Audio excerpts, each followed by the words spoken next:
So friends, we are going to start solid state. It is first unit of 12th class. तो हम बात करते हैं solid state क्या होता है। जैसे कि वी नो डेट, हम सभी जानते हैं मैटर जो हमारा है वो एग्जिट करता है 3 स्टेट में, इसमें सॉलिड, लिक्विड और गैस। जो भी इस यूनिवर्स में जितने भी हमारी मैटर है वो सभी 3 फॉर्म में होते हैं, सॉलिड में होते हैं, लिक्विड में होते हैं, गैस में होते हैं। ओके, अगर हम थोड़ा डिटेल में जानते हैं इसके बारे में सॉलिड क्या होता है, तो सॉलिड्स आर इनकम्प्रेसिबल। इनकम्प्रेसिबल का मतलब होता है फ्रेंड जिसे हम दबा नहीं सकते, जिसे हम दबा नहीं कर सकते, जिस पे हम कितना भी फोर्स लगाए नहीं तो उसका वॉल्यूम, नहीं उसकी शेप, नहीं डेंसिटी, उसमें कोई भी बदलाव नहीं होगा, उसी को बोलते हैं इनकम्प्रेसिबल। और आपने यह नोट किया होगा जो भी हमारी सॉलिड चीज़ होती है हम उस पर हाथों से फोर्स लगाते हैं, उसकी शेप को चेंज नहीं कर पाते। तो सॉलिड्स की ये पहचान है, सॉलिड्स आर इनकम्प्रेसिबल होता है। दूसरा है constituent particles is arranged close to each other. Constituent particle किन्हें कहते हैं? कॉन्स्टिट्यूएंट पार्टिकल उन्हें बोलते हैं जिन पार्टिकल से मिलकर कोई चीज़ बनी हुई होती है, तो हम उनको कॉन्स्टिट्यूएंट पार्टिकल बोलेंगे।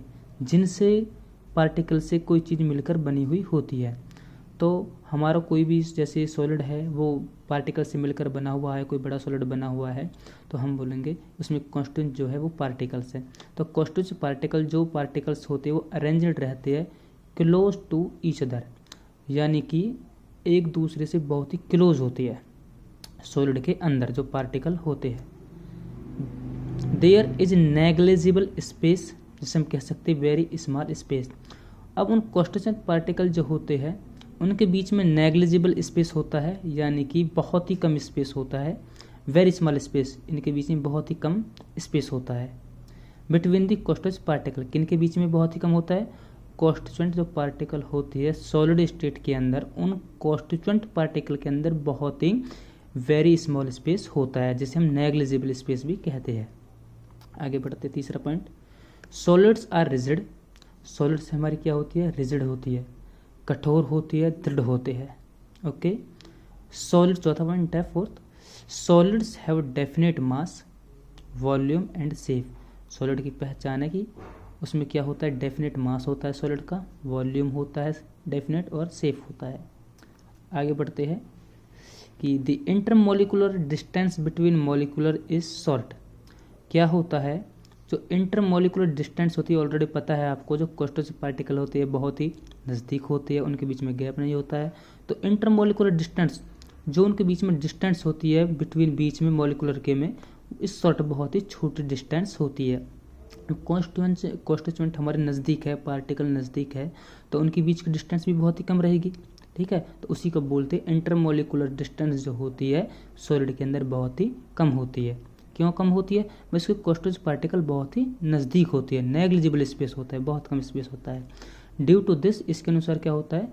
The force between the constituent particles, जो फोर्स होता है, अब उन जो हमारे कॉन्स्टिट्यूएंट पार्टिकल थे सॉलिड के अंदर, उनके अंदर जो फोर्स होता है, force between the constituent particle, यानी जो एटम्स होते हैं, मॉलिक्यूल्स होते हैं, आयंस होते हैं, इनके बीच में जो फोर्स होता है इज वेरी स्ट्रॉन्ग। क्या होता है? बहुत ही मजबूत होता है। सिंपल सी बात है, यदि कोई चीज़ बहुत ही नज़दीक है तो उनमें बॉन्ड बहुत ही स्ट्रॉन्ग होगा, और वो दूर है तो उनमें कम होगा। तो हमने बताया सॉलिड के अंदर जो एटम्स, मॉलिक्यूल्स, आयंस, जो कॉन्स्टिट्यूएंट पार्टिकल होते हैं बहुत नज़दीक होते हैं, और नज़दीक है तो उनमें जो बॉन्ड होगा वो कैसा होगा? वो बहुत ही स्ट्रॉन्ग होगा, वेरी स्ट्रॉन्ग होगा। आगे चलते हैं, the constituent particles can only oscillate about their main position. जो कॉन्स्टिट्यूएंट पार्टिकल्स होते हैं सॉलिड के अंदर, can only oscillate about their main position. वो ऐसा नहीं है कि पूरी जगह में भागे डोलते हैं, ऐसा नहीं होता। वो क्या करते हैं? वो हिलते हैं तितर बितर, वो हिलते हैं, कंपन करते हैं, थरथराहट करते हैं, लेकिन करते कहाँ है? मेन पोजीशन, अपनी एक जगह पर। जैसे होता है ना, नहाने के बाद जब ठंडा सा महसूस करते हैं तो एक जगह खड़े होकर कांपने लगते हैं, ऐसा ही सेम एज। लेकिन जो कॉन्स्टिट्यूएंट पार्टिकल होते हैं किसके अंदर? सॉलिड के अंदर, वो ऑसिलेट करते हैं, यानी एक तरीका से कांपते हैं। कहाँ कांपते हैं? मेन पोजीशन, अपनी ही जगह पर खड़े खड़े। ओके, दूसरा है एग्जाम्पल हम जो आप सभी जानते हैं, gold, wood, steel, copper, brass, rock, ये सभी एग्जाम्पल्स है सॉलिड के। अब हम आगे बढ़ते हैं, types of solid state. Solid state जो हमारा होता है उसके टाइप हम बात करते हैं। Based on the arrangement of constituent particle solids are classified in 2 state types. क्या है कि जब हमारे भाई जो कॉन्स्टिट्यूएंट पार्टिकल होते हैं उन्हीं से मिलकर तो सॉलिड बना हुआ होता है, कि वे कैसे अरेंजमेंट होते हैं सॉलिड के अंदर, उन्हीं के आधार पर हमने सॉलिड स्टेट को क्लासिफाई कर दिया है 2 स्टेट में। सॉलिड स्टेट के अंदर 2 स्टेट होती है। कौन कौन सी स्टेट होती है? पहली होती है क्रिस्टलाइन सॉलिड, दूसरी होती है अमरफस सॉलिड। ओके, हम बात करते हैं क्रिस्टलाइन सॉलिड और अमरफस सॉलिड क्या होता है। जैसे कि क्रिस्टलाइन सॉलिड स्टेट, इसके बारे में जानते क्या होता है। पहला पॉइंट है, इसे डिटेल में लेते हैं, regular arrangement of constituent particles for long range. अब क्रिस्टलाइन सॉलिड स्टेट जो होता है, इस स्टेट के अंदर क्या होता है, जो कॉन्स्टिट्यूएंट पार्टिकल होते हैं वो रेगुलर अरेंजमेंट रहते हैं, यानी एक साथ रहते हैं long range, 1 by 1 1 by 1 1 by 1 1 by 1 ऐसे जुड़े हुए रहती है और एक लाइन में होती है। और कैसे लॉन्ग रेंज ऑर्डर बहुत दूर तक होती है, ये इसका पैटर्न है। आगे बढ़ते हैं। सो नेक्स्ट देखते हैं ट्रू सॉलिड। कि भाई जो हमारे क्रिस्टलाइन सॉलिड होती है, ये बोल रहा है ट्रू सॉलिड होते हैं। ट्रू सॉलिड मतलब वो रियल में ही सॉलिड होते हैं, जिसे हम ठोस कहते हैं। तीसरा, melting point of crystalline solid is sharp. जो मेल्टिंग पॉइंट होता है वो जो क्रिस्टलाइन सॉलिड का वो बहुत ही शार्प होता है। यानी कि शार्प ऐसे होता है कि हम कह सकते हैं कि जैसे 200 सेल्सियस डिग्री पर जाकर वो क्या होगा, यानी कि बॉयल होगा ही होगा, लेकिन शार्प होता है। Crystalline solids anisotropic in nature. Crystalline solids जो होती है वो कैसे नेचर में होते हैं? एनाइसोट्रोपिक उनका नेचर होता है। एनाइसोट्रोपिक मतलब, इसका मतलब होता है different physical properties in different direction. जब हम क्या करते हैं, उसे शो करते हैं, देखते हैं उस सॉलिड को, क्योंकि सॉलिड को क्रिस्टलाइन सॉलिड को जब हम देखते हैं तो वो एनाइसोट्रोपिक नेचर में होता है। एनाइसोट्रोपिक का मतलब होता है कि जब हम उसे यानी एक साइड से देखते हैं तो अलग तरीके की प्रॉपर्टीज दिखेगी, एक साइड से नीचे की ओर देखेंगे अलग, डिफरेंट साइड में देखेंगे तो अलग प्रॉपर्टीज उसकी दिखाई देगी हमें। यानी हम डिफरेंट डायरेक्शन में देखेंगे तो डिफरेंट ही उसकी प्रॉपर्टीज बाहर आएगी निकल कर, उसे देखेंगे, हम नोटिस करेंगे। ओके, इसी को ये किसके अंदर होता है? ये होता है क्रिस्टलाइन सॉलिड के अंदर। 5वां पॉइंट है, दे अंडरगो क्लीन कट। जब हम इन्हें काटते हैं क्रिस्टलाइन सॉलिड को, ये एकदम क्लीन साफ सुथरे कटते हैं। छठा है, they have a definite and characteristic heat of fusion. They have definite, ये इनका जो फ्यूजन होता है इनका वो डेफिनेट होता है। जैसे मैंने ऑलरेडी बताया आपको 200 सेल्सियस डिग्री, तो वहाँ तक जाकर ये पक्का है 200 तक बॉइलिंग पॉइंट होगा ही होगा। एक डेफिनेट होता है, बता देता है कि भाई इतने पे होगा ही होगा, ये कैरेक्टरिस्टिक हीट ऑफ फ्यूजन इसका होता है। उसके बाद है these are hard and rigid. क्या है? दीज आर हार्ड, नॉर्मल से सॉलिड स्टेट में मैंने आपको बताया हार्ड सॉलिड स्टेट में क्रिस्टलाइन सॉलिड होता है, ये रियल का सॉलिड होता है, और रियल का सॉलिड होता है हार्ड भी होगा और रिजिड भी होगा। ठीक है, आगे चलते हैं। जैसे कि इसका एग्जांपल है हमारे diamonds, ice, sugars and most metals. And most metals में हमारे ये मेटल्स आ जाते हैं, और हमारा NaCl बोल सकते हैं, टेबल साल्ट जिसे हम बोलते हैं। ओके, आगे बढ़ते। अमरफस सॉलिड क्या होता है? अमरफस सॉलिड के बारे में जानते हैं। पहला पॉइंट है, हैव इरेगुलर शेप। इनका क्या होता है, जो क्रिस्टलाइन सॉलिड होता है उनका डेफिनेट शेप होता है, लेकिन इसकी जो शेप होगी अमरफस सॉलिड की वो कैसी होगी? इरेगुलर शेप होगी। दूसरा पॉइंट है, melt over A range of temperature. यानी ये मेल्ट होगा, पिघलेगा, लेकिन कैसे? Over A range of temperature. जैसे जैसे टेम्परेचर ओवर होता जाएगा, बढ़ता जाएगा, ऐसे ऐसे ही ये पिघलता जाएगा। इसका ये पक्की नहीं कह सकते हम कि भाई 200 सेल्सियस डिग्री पे जाके पिघलेगा ही पिघलेगा। लाइक जब जैसे प्लास्टिक वगैरह होता है हमारा, उसको देख सकते हैं, जब हम उन्हें क्या करते हैं, हीट करते हैं, जैसे जैसे आँच जलती है, टेम्परेचर बढ़ता जाता है, वो पिघलता चला जाता है। उसी को हम कह सकते हैं over A range of temperature.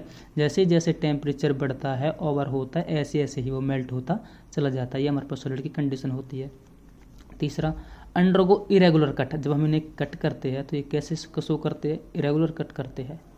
Fourth point, have isotropic in nature. इनका जो नेचर होता है वो कैसा होता है? आइसोट्रोपिक इन नेचर होता है, आइसो समान। यानी हम डिफरेंट प्रॉपर्टीज़ में डिफरेंट साइड से हम उसको देखेंगे, उसके अरेंजमेंट ऑफ मॉलिक्यूल्स को या कॉन्स्टिट्यूएंट पार्टिकल्स को डिफरेंट डायरेक्शन में देखेंगे, लेकिन उनकी जो प्रॉपर्टी शो होगी वो समान दिखाई देगी हर जगह से। उसे बोलते हैं आइसोट्रॉपिक इन नेचर में होती है। Possess a more random arrangement of molecules, क्या पाया जाता है इनमें? हमारे पास सॉलिड के अंदर जो हमारा अरेंजमेंट होती है मॉलिक्यूल्स की वो रैंडमली होती है। रैंडमली मतलब तितर बितर इधर उधर पड़े हुए रहते हैं, वो एक लाइन में एक कतार में नहीं होते। जो भी हमारे पास सॉलिड के अंदर जो हमारे मॉलिक्यूल्स जो भी कॉन्स्टिट्यूएंट पार्टिकल भाग लेते हैं वो रैंडमली होते, किसी लाइन में नहीं होते हैं। ठीक है जी, ये इनका अरेंज होते हैं मॉलिक्यूल्स जो हमारे होते हैं। आइसोट्रॉपिक मतलब सेम प्रॉपर्टीज मिलेगी लेकिन डिफरेंट डायरेक्शन में। छठा है they undergo an irregular cut, जब हम इन्हें काटते हैं तो ये कैसे कटते? इरेगुलर कट, क्लीन कट नहीं होते। सातवां they do not have definite and heat fusion, ये ऑलरेडी बता दिया आपको, इनका कोई भी डेफिनेट हीट ऑफ फ्यूजन नहीं होता जैसे क्रिस्टलाइन सॉलिड का होता है। ये कैसे हीट ऑफ फ्यूजन होता है इनको? रेंज ओवर ऑफ टेम्परेचर, जैसे जैसे टेम्परेचर बढ़ता है ऐसे होता है। आठवां शॉर्ट रेंज ऑर्डर, जो कॉन्स्टिट्यूएंट पार्टिकल जो होते हैं हमारे पास सॉलिड के अंदर उनकी जो रेंज होगी वो शॉर्ट रहेगी, यानी कि छोटी छोटी लाइन में वो एक कतार में होंगे। ठीक है जी। 9 these are pseudo solid, pseudo solid हमारे पास सॉलिड जो होते हैं वो सूडो सॉलिड बोलते हैं, हम उन्हें सुपर कूल्ड लिक्विड बोलते हैं। सूडो सॉलिड मीन्स जो दिखावटी होते हैं, मैंने लिख रखा है हिंदी में आपकी हेल्प के लिए। ये क्या होता है? जो दिखावटी सॉलिड होते हैं लेकिन वो रियल में सॉलिड नहीं होते, नकली, दीज आर सूडो सॉलिड होते हैं। और super cooled liquid, super cooled liquid कैसे होते हैं? जिसकी सुपर कूल्ड लिक्विड कह सकते हैं जिसके अंदर टेंडेंसी होती है फिल होने की, जिनकी मॉलिक्यूल्स जो होती है उनकी टेंडेंसी होती है फिल होने की। आपने देखा होगा ओल्ड बिल्डिंग्स होती है, ओल्ड बिल्डिंग्स के जो कांच के हमारे होते हैं विंडो वगैरह जो होती है, यदि देखा होगा वो बजने लगता है टाइम के हिसाब से। वो क्यों बजने लगता है? क्योंकि हम उसे ऊपर से देखते हैं तो वो मोटा होता है और बॉटम से देखते हैं वो हल्का होता है और बॉटम से वो बजना स्टार्ट होता है। उसका मतलब वो है वो super cooled liquid condition already दिखा चुका है, क्योंकि उसके अंदर टेंडेंसी होती है मॉलिक्यूल्स के फिल होने की। ओके, उसी को हम कहते हैं सुपर कूल्ड लिक्विड। उसके जब गिलास, रबर, प्लास्टिक, चाक, टेफलॉन, ETC, ये सभी इसके एग्जाम्पल। आई होप आपको समझ में आया होगा। Thank you so much.